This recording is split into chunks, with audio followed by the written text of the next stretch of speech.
সম্মানিত ও শ্রদ্ধাভাজন স্কুল কলেজের শিক্ষকবৃন্দ, আপনারা অলরেডি জানেন মাধ্যমিক ও উচ্চ মাধ্যমিক অধিদপ্তরাধীন শিক্ষা প্রতিষ্ঠানের এমপিওভুক্ত শিক্ষক কর্মচারীদের এমপিওর অর্থ আইবাস প্লাস প্লাসের মাধ্যমে ইএফটিতে প্রেরণের লক্ষ্যে তথ্য প্রদান ও যাচাই সংক্রান্ত কার্যক্রম শুরু হয়েছে। তার নির্দেশিকা অলরেডি আমরা পেয়ে গেছি। আমরা আজকে আসলে এটা কিভাবে করতে হয় আমরা দেখব। আমরা এই যে শুরুটা নির্দেশিকা, এটা অবশ্যই ভালো করে পড়ে নেব। এনআইডি কার্ডের যেটা 17 ডিজিট অথবা 10 ডিজিটের হতে হবে, তাই না? 13 ডিজিটের ক্ষেত্রে আমরা কি করব, যে জন্মসাল, যেমন কারোর জন্মসাল যদি 1980 হয় তাহলে 10 ডিজিট হলে সেক্ষেত্রে ওই জন্মসালটা আমরা সামনে বসিয়ে নেব। কেমন? আচ্ছা, এই সংক্রান্তটা আমি বিস্তারিত বলবো না, জাস্ট আমি ওয়েবসাইটে চলে যাব। জাস্ট আপনারা একটু দেখে নেবেন ভালো করে। ফর্মটা পূরণ করার পূর্বে এই তথ্যগুলো কিন্তু দেখে নেবেন। এটা আপনি ওয়েবসাইটে যে এই নোটিশটা কিন্তু আমি যেটা দেখাচ্ছি এটা ডাউনলোড করে নিতে পারবেন। আর যে সামারি আছে সেটাও কিন্তু এটাও আপনারা চাইলে দেখে নিতে পারেন যে আপনার মূল জিনিসগুলো কী কী লাগবে।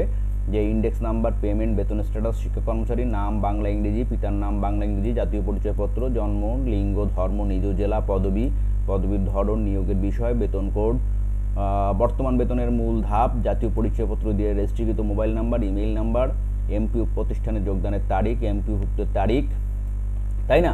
আচ্ছা, বর্তমান প্রতিষ্ঠানের পদে এমপিওভুক্ত তারিখ, প্রথম উচ্চতর স্কেল বা টাইম স্কেল প্রাপ্তির তারিখ, প্রযোজ্য ক্ষেত্রে দিতে হবে। আর সহকারী অধ্যাপক এটা হলো কলেজের ক্ষেত্রে দিতে হবে।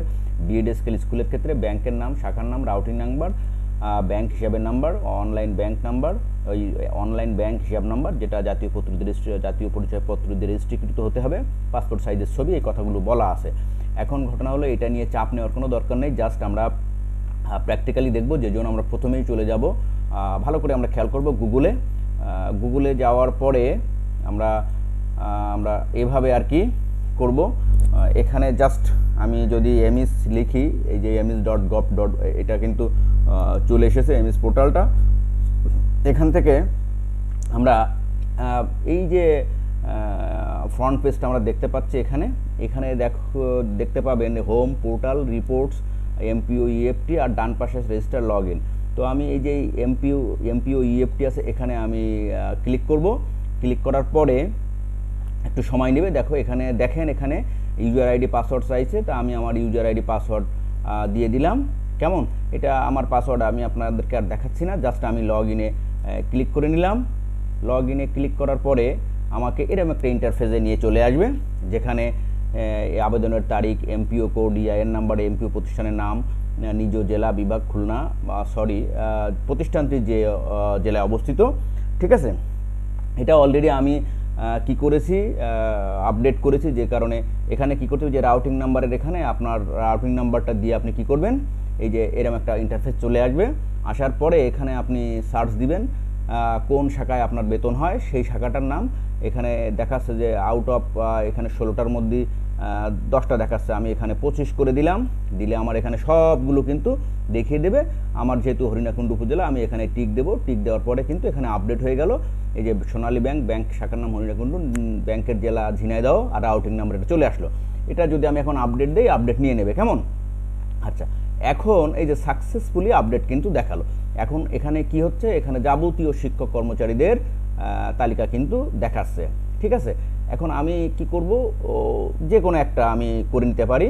তো তার আগে আমি একটু দেখি এর পাশে আরও কিছু তথ্য আছে কিনা। অনুমোদনের অবস্থা, বর্তমান অবস্থা বড় করে নিই, তাহলে ভালো হবে। ঠিক পর্যন্ত থাক। এই যে অবস্থাটা আমি যে কোনো একটা একটু করে দেখাই। সাধারণত আমি আমারটাই করে দেখাই আপনাদেরকে। কেমন? এই যে এখানে এডিট অপশন হালনাগাদ, এখানে একটা পিডিএফ কপি আছে প্রিন্ট করার জন্য। আমরা এটা যখন এটা হালনাগাদ হয়ে যাবে তখন কিন্তু প্রিন্ট করব, তাই না? তাহলে এই যে হালনাগাদের উপরে ক্লিক করব। ক্লিক করার পরে এই যে ইন্ডেক্স নাম্বার, নাম, পদবি চলে আসলো। বর্তমান অবস্থাটা এখানে ক্লিক করব। এখানে অবশ্যই আমি কর্মরত, পদত্যাগকৃত, মৃত, অনেকগুলো অপশান আছে, কিন্তু যেহেতু আমি কর্মরত তাই কর্মরত দিলাম। দেওয়ার পরে কি করব, সেভ অপশানে ক্লিক করে দিলাম। সেভ অপশানে এখন সাকসেসফুলি সেভড। তারপরে আমাকে এরকম আরেকটা ইন্টারফেসে নিয়ে চলে আসলো।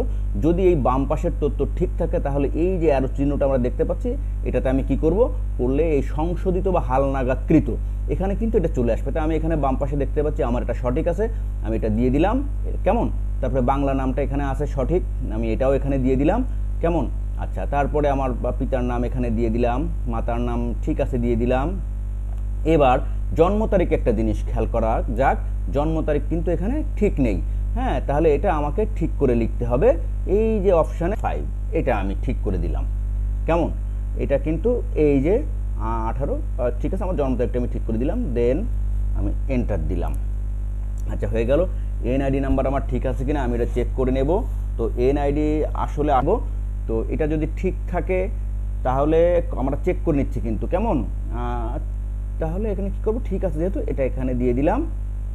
দেন আমার মোবাইল নাম্বার এটা ঠিক আছে দিয়ে দিলাম, ইমেইল নাম্বার এটা ঠিক আছে দিয়ে দিলাম, মেল নাম্বার ঠিক আছে দিয়ে দিলাম, ধর্ম ঠিক আছে দিয়ে দিলাম।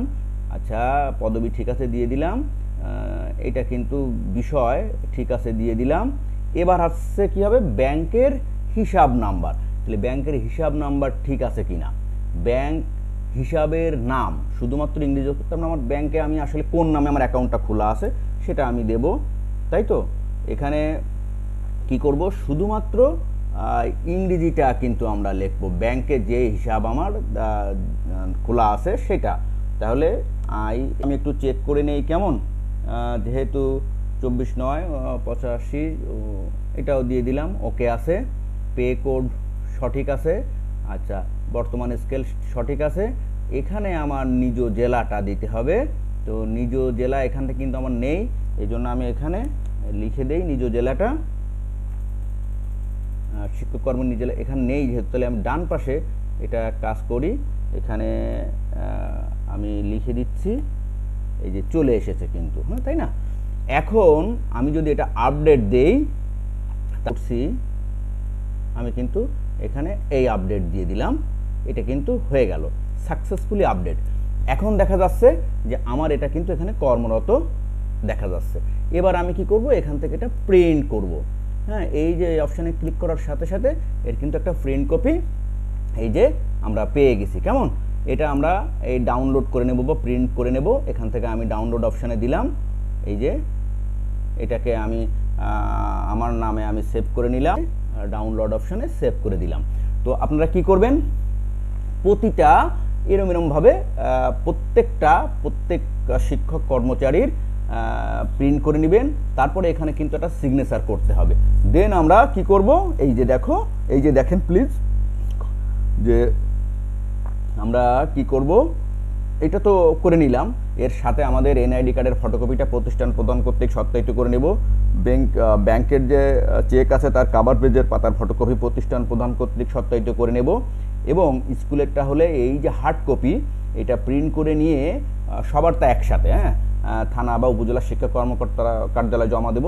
আর কলেজের ক্ষেত্রে হার্ড কপি জমা দেব পরিচালকের কার্যালয়, অঞ্চলের ওই সংশ্লিষ্ট অঞ্চল, সেই অঞ্চলের পরিচালকের কার্যালয়ে জমা দেব, কেমন?